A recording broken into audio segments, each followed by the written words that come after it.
Le fond du fond, c'est notre thème. Le fond du fond. Dans l'évangile de ce matin, le Seigneur Jésus tense vertement les Juifs qui le suivent après la multiplication des pains. Il leur dit, en vérité, je vous le dis, vous me cherchez, non pas parce que vous avez vu des signes, mais parce que vous avez mangé du pain et vous avez été rassasiés. Votre motivation n'est pas bonne. Le fond de votre cœur n'est pas bon. Vous suivez le pain. Vous ne me suivez pas moi. Vous n'avez pas compris que c'est moi qui suis le pain de vie. J'ai multiplié les pains. Hein. C'était un signe. Les pains que j'ai multipliés là, c'était un enseignement. Pour vous faire comprendre que le véritable pain de vie, c'est moi-même. Ne suivez pas les pains. L'œuvre de Dieu, c'est que vous puissiez croire en celui qui l'a envoyé. Et celui que Dieu a envoyé, c'est moi, Jésus-Christ. C'est ça qu'il veut leur dire.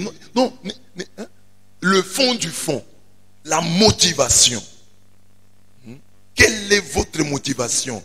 Qu'est-ce qui vous fait parler? Qu'est-ce qui vous pousse à parler? Qu'est-ce qui vous fait bouger? Quand vous montez, vous descendez, quelle est la force intérieure qui vous guide? Qui est derrière vous? Quelle est la puissance qui est derrière vous? Cette vérité brutale de Jésus nous interpelle et nous invite à méditer sur les motivations profondes de nos actions. D'où notre thème, le fond du fond. Nous voulons donc méditer sur ce qu'il y a de plus intérieur, de plus intime, de plus caché, de plus secret dans nos cœurs, dans nos âmes, et qui est le moteur de nos actions. Ce thème nous rappelle un autre texte de l'évangile de Saint Jean toujours. Jean 2, 23-25.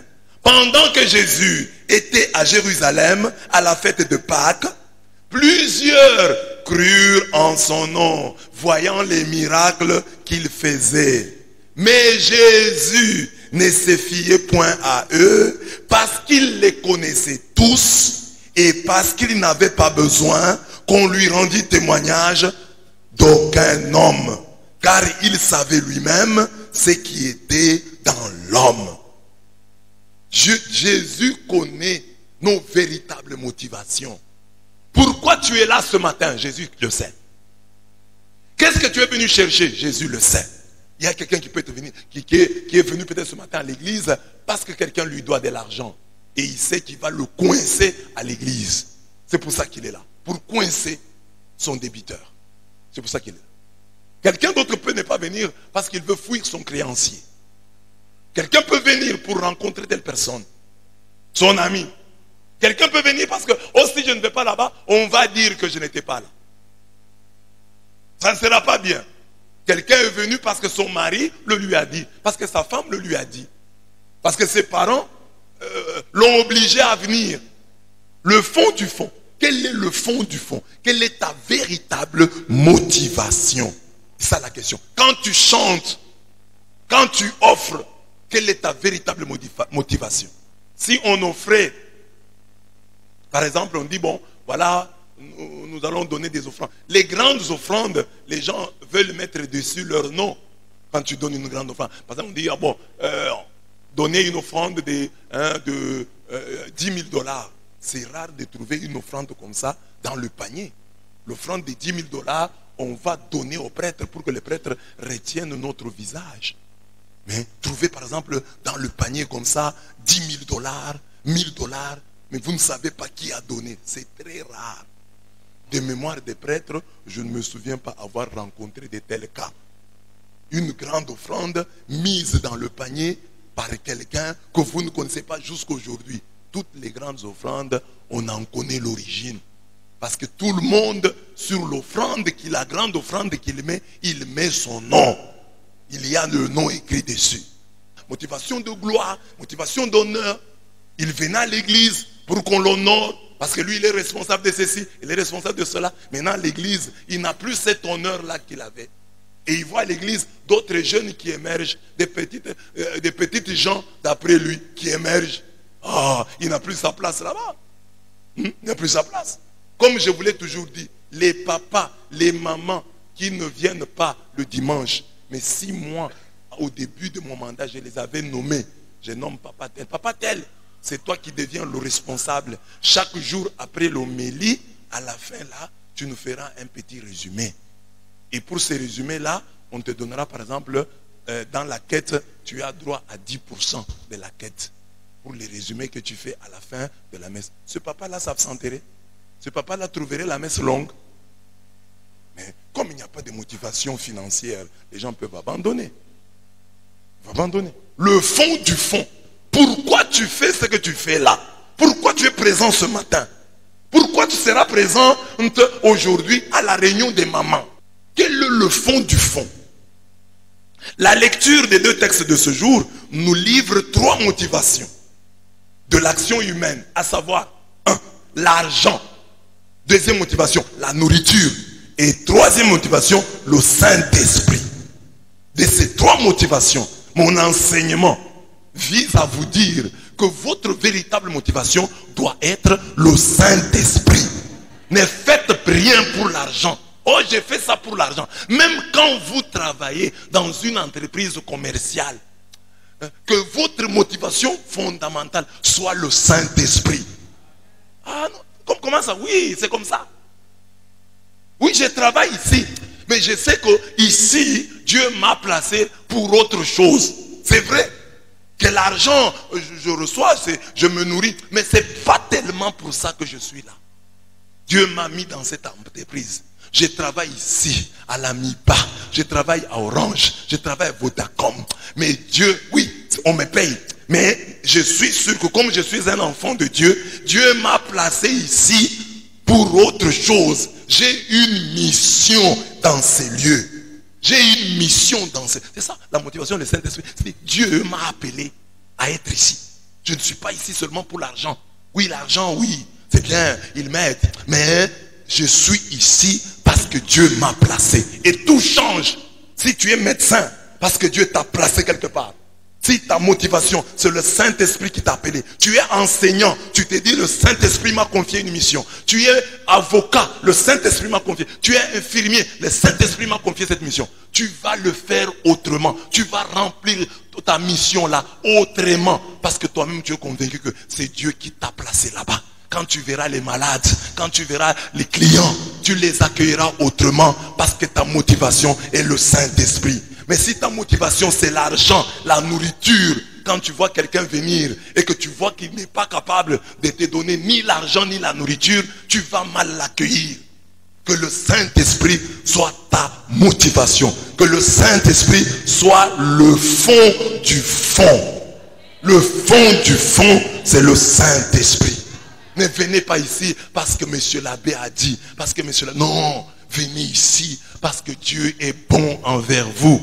Dieu est tellement bon envers vous qu'il mérite justement que vous puissiez venir le matin, que vous puissiez interrompre votre sommeil pour lui. Il a tant fait pour vous. Il mérite cela. Il mérite plus que quiconque que vous puissiez lui offrir votre argent, votre temps, votre force, votre énergie. Dieu mérite cela. Il le mérite. Il mérite tes acclamations ce matin. Il mérite ta louange. Il mérite tes chants. Dieu mérite cela.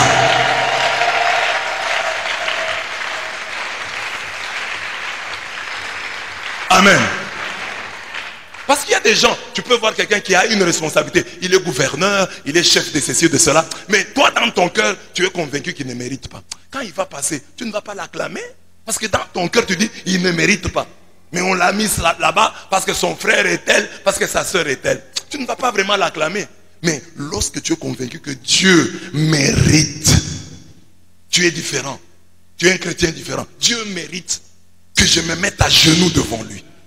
Dieu mérite que quand je me réveille, premier réflexe, à genoux. Je ne vais pas le faire parce que ma femme est là. C'est un réflexe parce que Dieu mérite cela. Dieu mérite que je vienne à temps à la prière. je n'ai pas besoin qu'on ferme les portes. Mais moi je me dis, Dieu c'est le grand roi. Et le grand roi m'invite ce matin. Il mérite que j'arrive à temps. Il le mérite. Amen.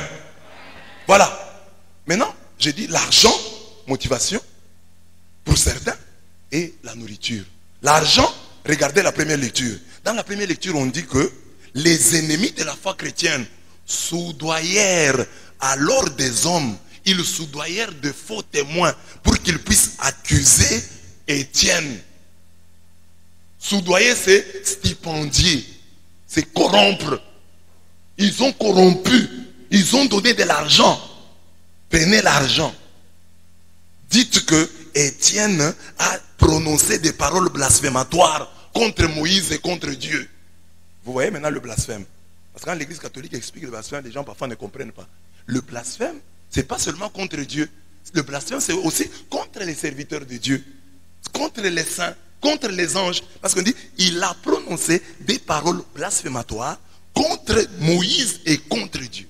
Parce que les gens ne savent pas. Oh non, moi j'ai de bonnes relations avec Dieu, mais j'ai des problèmes avec Moïse. Non, les paroles que tu prononces, les mauvaises paroles que tu prononces contre Moïse et contre Dieu, ce sont des paroles blasphématoires. Parce que non, moi j'ai seulement des problèmes avec Dieu. J'ai seulement des problèmes avec Moïse. Je n'en ai pas avec Dieu. Non, ici, les gens ont corrompu. Dites que Étienne a critiqué Dieu. Il a aussi critiqué Moïse. Et c'est un blasphème. Ils ont donné l'argent. Voilà l'argent, à quoi ça a servi. À corrompre et à être corrompu. Alors, ces messieurs-là, quand ils parlaient, quand ils disaient, Étienne a critiqué Moïse, Étienne a manqué du respect à Moïse. Bon, quelqu'un pouvait dire, ah donc, ces gens ici, hein, ils aiment Moïse, hein. Ces gens ici, hein, ils aiment Dieu. Hein. Regarde comment ils défendent Dieu dont le nom a été blasphémé par Étienne. Ce qui les faisait parler, ce n'était pas le Saint-Esprit. Ce n'était pas l'amour de Dieu. Mais c'était l'argent qu'ils avaient mangé. L'argent qu'ils avaient bouffé. C'était ça le moteur de leur action. C'était l'argent. Voilà pourquoi dans le premier point, j'ai dit que l'argent ne soit pas une motivation. Que l'argent ne soit pas le fond de ton fond. Que l'argent ne soit pas le moteur de ton action. Ne fais pas des choses pour avoir l'argent. Ne fais pas des choses parce qu'on t'a donné l'argent. Fais des choses parce que Dieu te les demande. Parce que c'est juste. Parce que c'est bon. Ah mais je dois manger, oui. Même quand tu dois manger. Parce que si tu dis l'argent pour l'argent, tu vas voler. Tu peux tuer. Mais si tu dis l'argent, oui, celui que Dieu me donne, alléluia. Celui que Dieu me donne, ça va. Celui que j'obtiens par des bons moyens. Oh, l'argent n'a pas d'odeur, oui. L'argent qui vient des Vespasiennes n'a pas d'odeur. Mais l'argent qui vient du vol, l'argent qui vient du péché, l'argent qui vient du mensonge, cet argent-là dégage une mauvaise odeur. C'est lui qui a dit pecunia non olet. Parce qu'il avait demandé aux gens de payer une sorte d'impôt. D'impôt pour pouvoir utiliser ces installations sanitaires là publiques. Lui, il n'a pas mal fait. Il a gagné l'argent. Mais à travers une activité qui pouvait paraître honteuse, ignominieuse, les installations sanitaires. Alors c'est cela qui a dit, l'argent n'a pas d'odeur. Parce que si les installations sanitaires dégagent de mauvaises odeurs, mais l'argent qui vient de là n'a pas une mauvaise odeur. Alors maintenant les gens prient, l'argent n'a pas d'odeur. Mais non, l'argent a de l'odeur s'il vient du vol, s'il vient du mensonge, s'il vient du péché, s'il vient de l'occultisme, s'il vient du fétichisme. Cet argent-là a une mauvaise odeur. S'il vient de la prostitution, s'il vient du mensonge, s'il vient de la corruption, cet argent-là a une mauvaise odeur. S'il vient de l'escroquerie, l'argent a une mauvaise odeur. Nous ne sommes pas des chrétiens pour chercher l'argent par tous les moyens. Tous les moyens ne sont pas bons pour obtenir l'argent. Amen.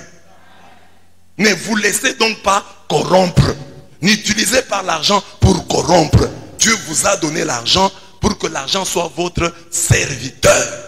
L'argent ne doit pas être votre maître. C'est vous qui devez être le maître de l'argent. L'argent ne doit pas être votre maître. L'argent doit être votre serviteur. Amen. Regarde ton frère. Dis-lui que l'argent soit ton serviteur. Dans la première lecture, on dit cela. Acte 6, 11 à 14. Les gens qui disent, nous l'avons entendu dire que Jésus, ce Nazoréen, détruira ces lieux-ci et changera les usages que Moïse nous a légués. Tout ça, il disait, mais c'est l'argent qui les faisait parler. Qui les faisait parler. Nous avons besoin d'argent, je l'ai dit. Mais l'argent ne doit pas être la motivation principale de notre action. Nous devons gagner par notre travail l'argent qui est nécessaire à notre vie terrestre, à nos besoins quotidiens. Cet argent est légitime. Il est utile pour notre nourriture, nos vêtements, notre logement et ce qui en découle, nos dépenses quotidiennes. Voilà pourquoi Saint Paul peut dire que celui qui ne travaille pas ne mange pas non plus. Donc il faut travailler pour gagner sa vie. Amen. 2 Thessaloniciens 3, 10 à 12.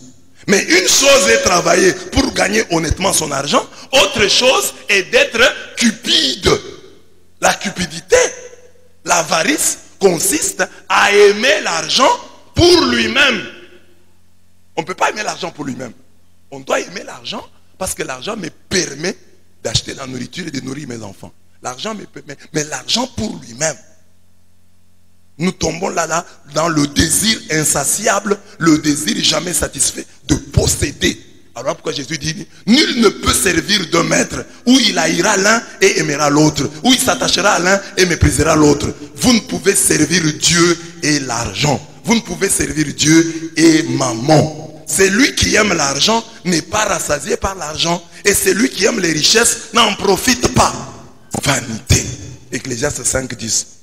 Gardez-vous avec soin de toute avarice, car la vie d'un homme ne dépend pas de ses biens, fut-il dans l'abondance. Luc 12, 15.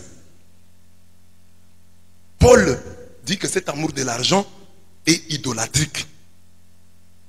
Car sachez-le bien, ni les fornicateurs, ni les débauchés, ni les cupides, qui est un idolâtre, n'ont droit à l'héritage dans le royaume du Christ et de Dieu. Les gens pensent qu'ils iront en enfer seulement parce qu'ils commettent des péchés sexuels. Non. C'est celui qui aime l'argent, qui aime exagérément l'argent, ira en enfer. La cupidité qui est une idolâtrie va t'amener en enfer. Il y a des gens qui critiquent les catholiques parce que les catholiques ont des statues de la Vierge Marie. Mais eux-mêmes ont la statue de l'argent. Ils adorent l'argent. Et ils ne voient pas que dans l'adoration de l'argent, il y a l'idolâtrie. Il faut que comme chrétien tu te dises, il y a des choses que je ne peux pas faire pour l'argent. Il y a des choses que je ne peux pas vendre. Il y a des choses que je ne peux pas faire. Même si on me donne des millions, il faut être capable de les dire. Nous allons prier mes frères pour que Dieu nous aide. Tu vas dire à Dieu, j'ai besoin d'argent. J'ai besoin d'argent. Mais moi, je dois être le maître de l'argent. L'argent ne doit pas être mon maître. Et bien aimé là, il y a une révélation.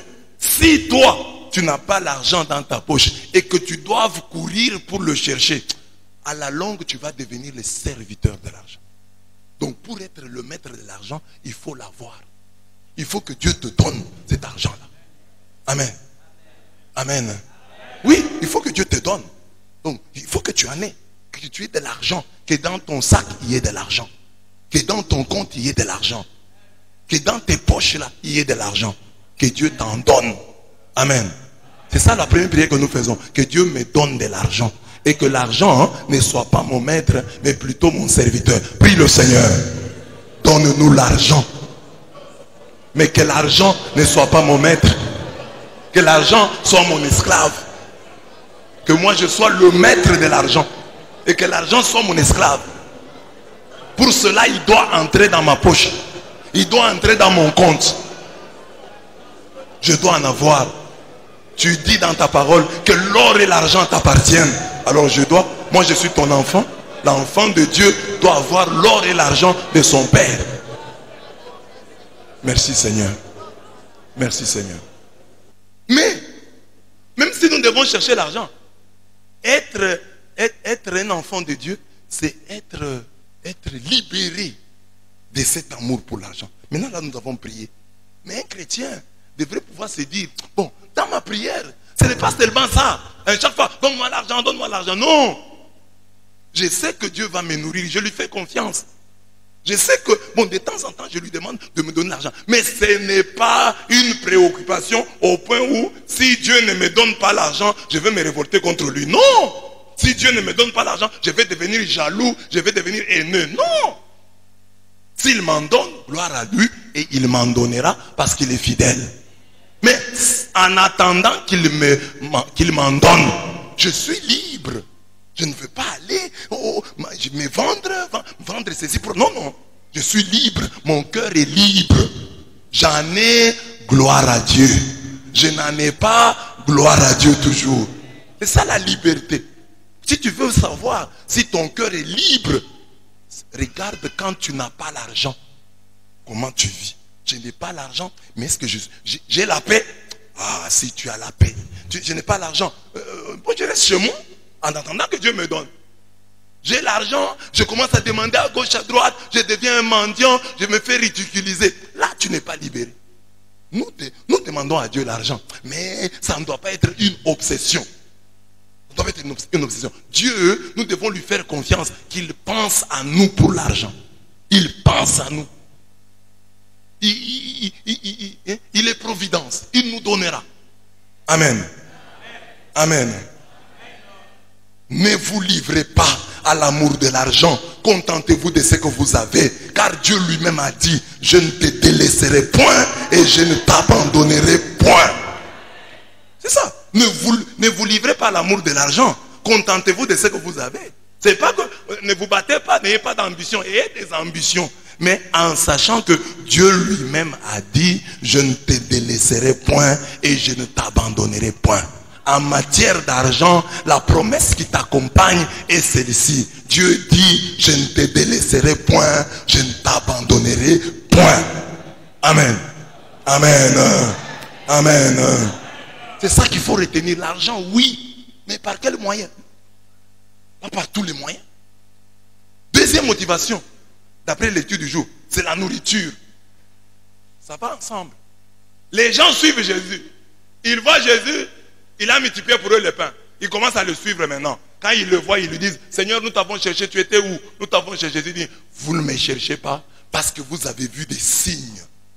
C'est comme ça qu'il faut traduire. Parce que certains textes disent, parce que vous avez vu des miracles. Non, parce que vous avez vu des signes. C'est-à-dire, le miracle, c'est une prédication. Le miracle est un oracle. Le miracle est un enseignement.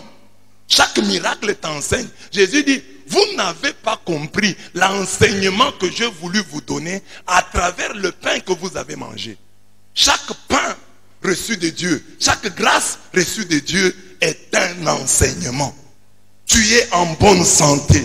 C'est une grâce, c'est un pain qui enseigne, qui doit te parler. C'est un signe. Tu marches, tu parles, tu as des enfants, tu as un mari, tu as une femme. Ce sont des paroles de Dieu. Ce sont des enseignements. Tu dois dire, ah, puisque Dieu m'a donné la vie, puisque Dieu m'a donné l'intelligence, je dois me comporter de cette manière. C'est ça le signe. Comprendre le langage des signes. Tout est signe. Tout est enseignement. Tout est oracle. Dans chaque miracle, il y a un oracle qu'il faut découvrir. Alors, ils n'ont pas découvert ça. Les pains que je vous avais donnés là, que j'ai multiplié pour vous, que vous avez mangé, et dont vous vous êtes rassasiés, les pains là, c'est un enseignement. Vous n'avez pas compris ça. Vous me suivez encore pour manger le pain. Moi, je voulais vous enseigner. J'ai cherché à vous enseigner, mais vous venez pour le pain. Je voulais vous enseigner. C'est comme ici à la paroisse. C'est comme dans la vie. Les parents, les choses qu'ils font pour toi, les avertissements, les conseils, tout ce que les parents peuvent te dire. Mais c'est pour t'amener à quelque chose. Les peines, les punitions, c'est pour t'enseigner. Alors si tu ne comprends pas, tu es hors jeu. Il faut comprendre, Dieu m'enseigne, Dieu cherche quoi? Et c'est ça un bon chrétien. Pourquoi on fait ça? Pourquoi le pasteur a dit ça? Qu'est-ce qu'il cherche? Cherche la visée et tu comprendras. Si tu comprends, il dit ça pour que. Il fait ça pour que. Ça ira. Amen. Amen. Ces gens suivent Jésus pour la nourriture, ils veulent encore manger. Jésus leur dit clairement, hein, vous me suivez parce que vous avez mangé. Et ce direct-là, le coup franc direct de Jésus-Christ, combien de personnes peuvent les accepter?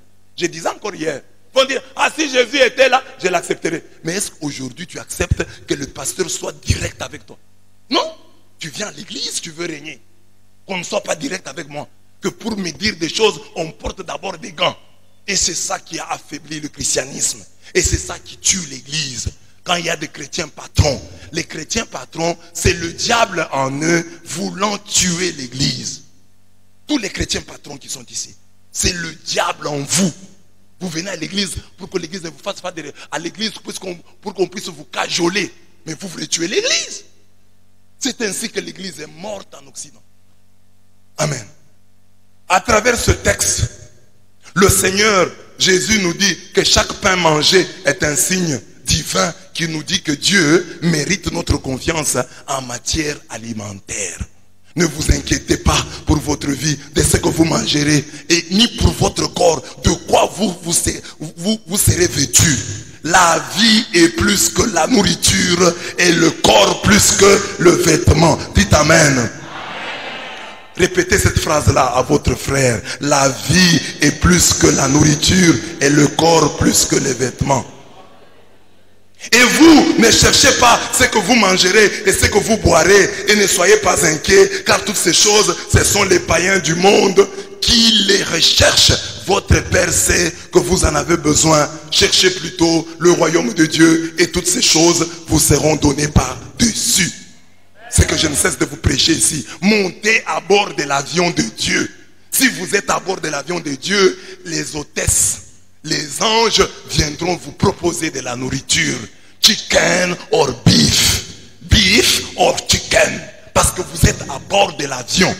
Cherchez d'abord le royaume des cieux. Ayez d'abord le billet du ciel. Et la nourriture vous suivra. Et l'argent vous suivra. Cherchez d'abord le royaume des cieux. Et toutes ces choses vous seront données en plus. Amen. Ah, je n'ai pas l'argent. Mais est-ce que tu as le royaume? Parce que Jésus a dit, quand vous avez le royaume, la nourriture, l'argent, vous seront donnés en plus. Est-ce que tu as le royaume? Est-ce que tu as le royaume? Ah, les gens, j'ai fait ça pour manger. Ah, pourquoi tu viens en retard à la messe? Non, j'ai cherché à manger pour mes enfants. L'homme ne vit pas de pain seulement, mais de toute parole qui sort de la bouche de Dieu. Matthieu 4:4. L'homme ne vit pas de pain seulement, mais de toute nourriture et de toute parole qui sort de la bouche de Dieu. Donc la parole, hein, la parole qui sort de la bouche de Dieu, c'est une nourriture. Qui entre dans ta bouche qui est nourriture. Non, la parole qui sort de la bouche de Dieu est une nourriture. Oui, Dieu est une mère, comme les mamans font parfois. Elles mâchent des choses et les mettent dans la bouche de l'enfant. C'est ça. La nourriture, c'est la parole qui sort de la bouche de Dieu. La nourriture, ce n'est pas ce qui entre dans ta bouche, mais la parole qui sort de la bouche de Dieu. Que Dieu te nourrisse de sa parole. Alors, ouais, si ces fondamentaux des chrétiens, vous ne les avez pas compris, vous venez à l'église, vous n'avez rien compris. Et Dieu n'est pas un démagogue. Dieu n'est pas à la recherche d'un électorat. Alors, tu n'as pas compris ces fondamentaux. Oh Seigneur, bénis-moi. Dieu dit non, non. La parole. Où est-ce que tu as mis la parole? Cherchez d'abord le royaume. Où est-ce que tu as mis le royaume? Cherche d'abord. Et beaucoup de gens se plaignent. Oh, dans ma vie, telle chose ne marche pas. Dieu te dit, est-ce que tu as le royaume? Est-ce que tu as la parole? Royaume de Dieu, d'abord. Le reste après. Parole de Dieu, d'abord. Le reste après.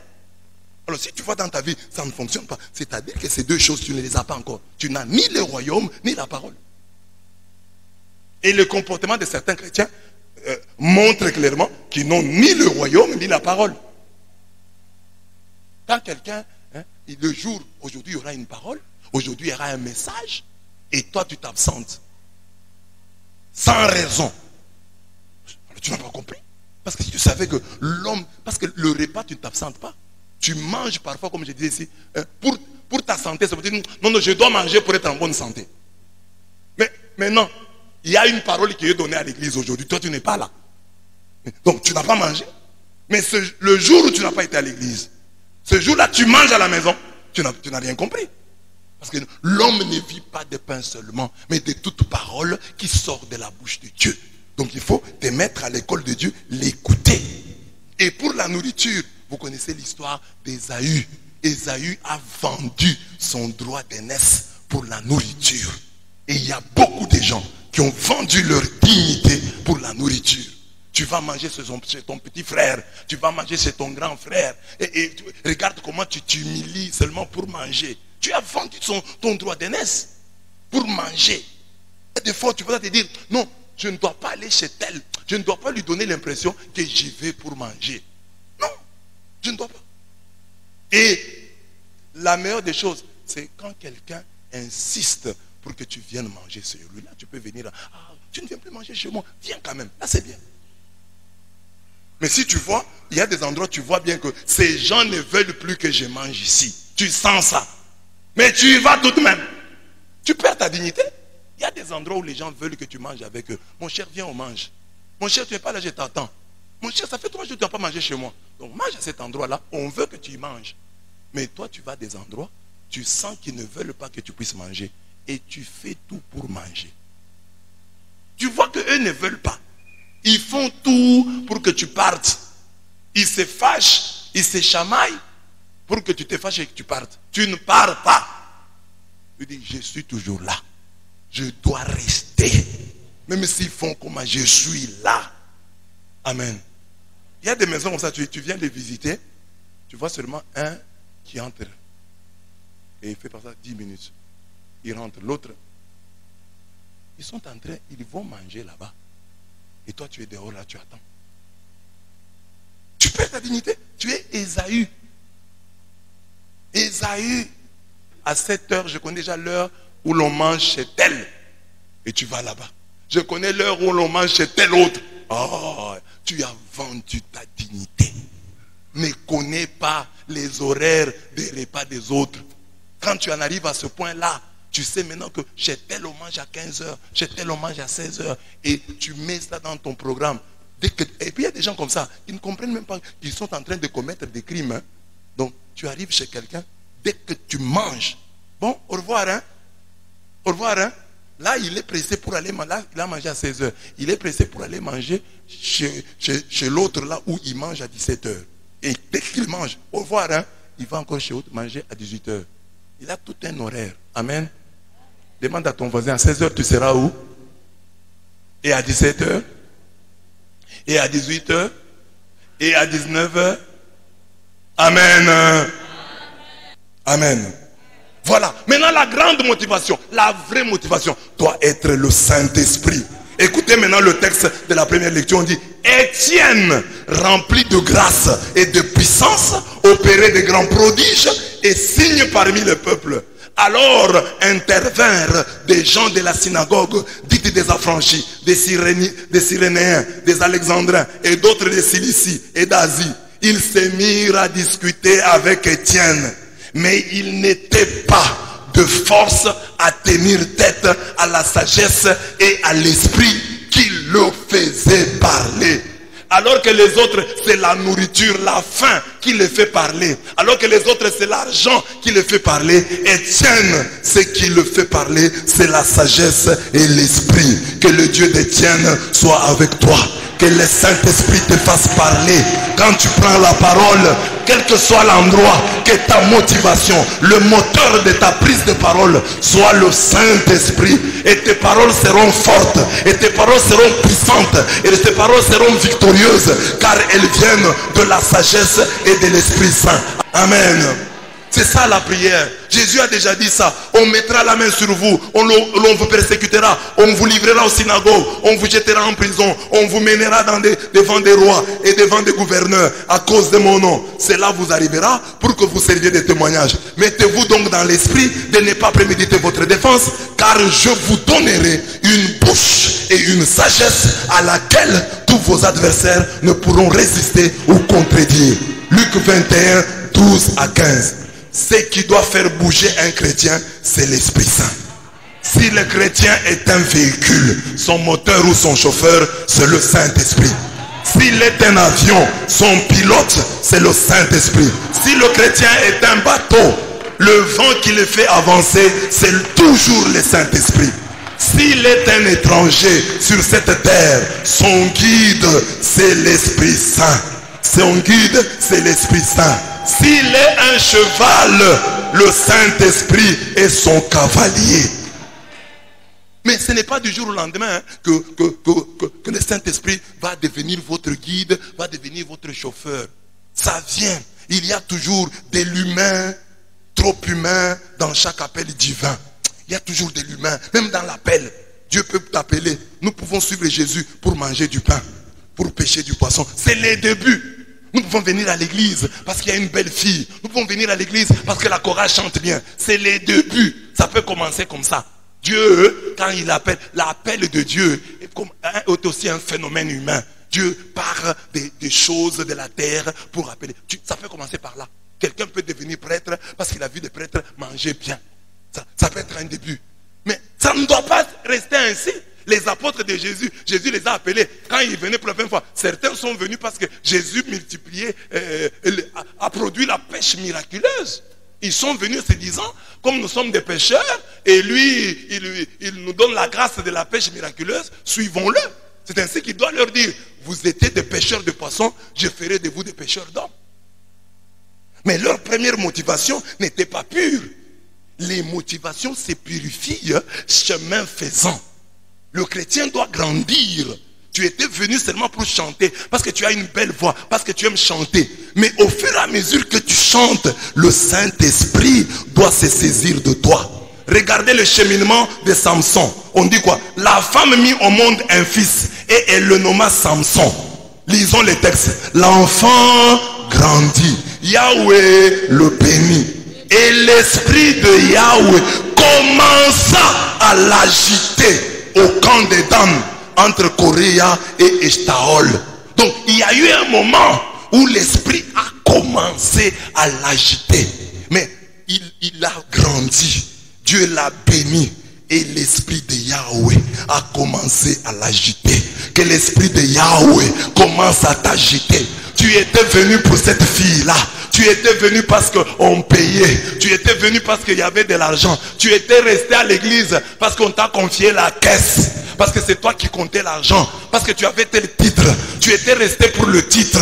Mais maintenant, que l'Esprit de Dieu commence à t'agiter. Que l'Esprit de Dieu commence à te mouvoir. Que tu sois maintenant sous la mouvance du Saint-Esprit. La Bible dit, tous ceux qui sont conduits par l'Esprit de Dieu sont fils de Dieu. C'est quand tu es conduit par l'Esprit de Dieu que tu es son fils. Quand tu fais des choses d'après toi, selon la chair, tu n'es pas encore le fils de Dieu. Ce sont ceux qui sont conduits par l'Esprit de Dieu qui sont fils de Dieu. Romains 8, 14. C'est le sceau qui fait de toi un enfant de Dieu. C'est ça la signature de Dieu. Sans le Saint-Esprit, tu es une lettre anonyme. Tu es une lettre sans signature. C'est quand le Saint-Esprit t'habite et que tu recherches ta plénitude dans le Saint-Esprit que tu deviens réellement enfant de Dieu. Pour vous, vous ne vivez pas selon la chair, mais selon l'esprit. Si du moins l'esprit de Dieu habite en vous, si quelqu'un n'a pas l'esprit de Dieu, il ne lui appartient pas. Si tu n'as pas l'esprit de Dieu, tu ne lui appartiens pas. Cherche ta plénitude dans le Saint-Esprit. Tu demandes à Dieu l'argent, tu demandes à Dieu le mariage, tu demandes à Dieu les voyages. Mais Dieu s'étonne quand il te voit, tu ne lui demandes pas le Saint-Esprit. Il dit, mais tu es fou. L'argent, qu'est-ce que tu vas en faire? La nourriture, qu'est-ce que tu vas en faire? Demande le Saint-Esprit. Demande le Saint-Esprit. Demande le Saint-Esprit. Si nous vivons par l'Esprit, marchons aussi selon l'Esprit. Marchons aussi selon l'Esprit. Galates 5, 25. Marchez selon l'Esprit et vous n'accomplirez pas les désirs de la chair. Voilà le secret de notre victoire. De notre victoire dans nos efforts pour la sanctification. C'est quand nous marchons selon l'Esprit, quand nous nous laissons guider par lui, quand nous désirons sa présence, nous la désirons vivement. Le Saint-Esprit nous aidera à ne plus accomplir les désirs de la chair. Car la chair a des désirs contraires à ceux de l'Esprit. Et l'Esprit en a des contraires à ceux de la chair. Ils sont opposés entre eux afin que vous ne fassiez point ce que vous voudriez. 17. Quand l'Esprit devient la motivation profonde de notre action, nous faisons des choses étonnantes pour nous-mêmes et pour notre entourage, le poussant à se poser cette question. Saül est-il aussi parmi les prophètes? Quand le Saint-Esprit est en vous, vous allez devenir étonnant. Vous allez commencer à vous étonner vous-même de ce qui vous arrive. Regardez Étienne, comme il était rempli du Saint-Esprit. On dit qu'il faisait des choses étonnantes. Il étonnait le monde. Quand tu as le Saint-Esprit, tu vas étonner le monde. Tu vas accomplir des prodiges et des signes éclatants. Tu seras toi-même un miracle. Tu ne seras pas seulement un oracle, mais tu seras un miracle. Le Saint-Esprit, quand il est en toi, il fait de toi à la fois un oracle et un miracle. Bien mieux, il fait de toi un miracle qui parle, un miracle qui interpelle. Le Saint-Esprit nous fait oublier nos titres et grades et fait tomber nos couronnes devant son trône. Tout celui qui est conduit par l'Esprit, tout celui dont le fond du fond est l'Esprit Saint, son visage apparaît même devant ses ennemis comme celui d'un ange. Acte 6, 15. Ils avaient arrêté Étienne. Ils voulaient lui faire du mal. Mais on dit, ils ont vu que son visage devenait semblable à celui d'un ange de Dieu. Les ressuscités, en changeant nos motivations, changent aussi notre visage. Jésus est ressuscité. Qu'il change nos motivations. Qu'il ne nous laisse pas venir à l'église pour l'argent, pour les mariages, pour la nourriture.